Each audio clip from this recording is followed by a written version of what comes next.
Greetings from Florida. The warmth of being home is a reminder why I've chosen public service. From joining the United States Navy and serving in Iraq, to representing the people in the U.S. Congress, and now serving as governor of Florida. And it reminds me why I decided to run for president, to fight for those who have been forgotten in this country. This is America's time for choosing. We can choose to allow a border invasion, or we can choose to stop it. We can choose reckless borrowing and spending, or we can choose to limit government and lower inflation. We can choose political indoctrination, or we can choose classical education. These choices are symptoms of the underlying struggle to ensure that constitutional government can endure and that Western civilization can survive. And we launched this campaign to bring accountability to government, regain sovereignty at our border, and restore sanity to our society.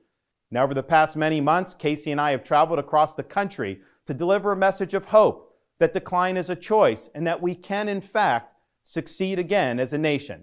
Nobody worked harder, and we left it all out on the field. Now, following our second place finish in Iowa, we've prayed and deliberated on the way forward.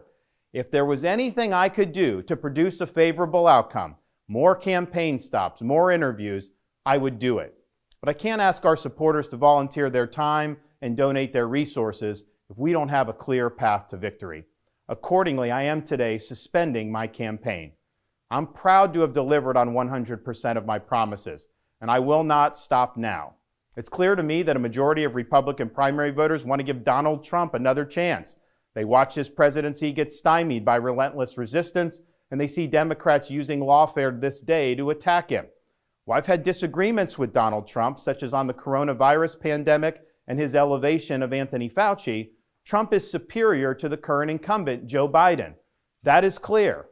I signed a pledge to support the Republican nominee, and I will honor that pledge. He has my endorsement because we can't go back to the old Republican guard of yesteryear, a repackaged form of warmed-over corporatism that Nikki Haley represents. The days of putting Americans last, of kowtowing to large corporations, of caving to woke ideology are over. I thank all of our passionate supporters who have stood by us through it all. That we had people volunteer to come to Iowa in the middle of a blizzard to knock on doors and make phone calls touched us dearly. No candidate had more thrown at him, but no candidate had so many committed volunteers and staff.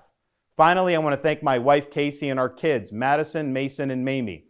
Casey's gone far above and beyond in her support for our campaign and for our cause. While this campaign has ended, the mission continues. Down here in Florida, we will continue to show the country how to lead. Thank you, and God bless.